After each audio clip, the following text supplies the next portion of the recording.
Good afternoon. Cigar Review 116. I've got the Aroma de Cuba Mi Amor Reserva box pressed Robusto. Basically, it's their 5-inch 50 ring gauge box pressed Mi Amor. And it's pretty good. So I reviewed one of these, or a similar one, the Bellicosa size, for Cigar Review 104 a couple weeks ago, a week ago, and I liked it. So on the past one, I got notes of what I called bitter chocolate, tons of pepper, and some kind of earthy notes. This one is very similar. I still get chocolate, but it's more of like a powdered cocoa, especially on the smell, heavily chocolated. I get almost like gunpowder, especially initially, that's kind of fading.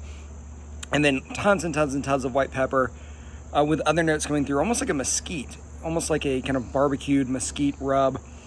Not something I got at all in the first one, so kind of interesting that it showed up here. You know, could be my palate today, could be, you know, cigar variation, whatever. And then maybe some kind of slight chlorine notes, which I think could be more from the handling process necessarily than what was intended when it was made. But I like it. The Mi Amor was the #2 cigar in the world in 2011 by Cigar Aficionado, made in Nicaragua at the My Father factory rather. Yeah, I like it. It's heavily box pressed, which it's funny, when I first started reviewing the cigars, I've been smoking for a long time, but when I first started reviewing them in March, I really dealt pretty heavily handed with the box press cigars. I said I didn't like them. I'm actually getting to the point now where I've been reviewing more of them, where I think some of these are pretty good. Henry Lake Stalk Cut being one of them that was fantastic. And it's certain artistry that it takes. I think it's harder, frankly, to make one of the box pressed ones and have it turn out right, because you can get crackage if it's not made correctly. But, you know, would I buy the cigar? Well, let's evaluate it. Taste, pretty good. I like the chocolate notes. I like the white pepper, but there wasn't a lot else to it. And neither of those notes come through incredibly strongly, except for maybe the white pepper, which, you know, I don't go around eating white pepper. So it's not something that I particularly like smoking a bunch of.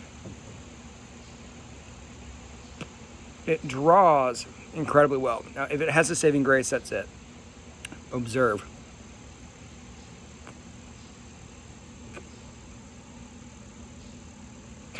That's a ton of smoke for a cigar, especially when it's only a 50 ring gauge. So I really like that, and it's burning perfectly evenly. There would be absolutely no way to deny this is a very well-made cigar. It is a phenomenally made cigar. And it's a beautiful cigar. I love the label. I think it's fantastic. Or the band, rather.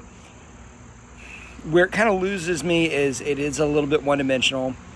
It smokes the exact same from beginning to end, because I've smoked a couple of these. And again, it's one-dimensional. So would I buy it?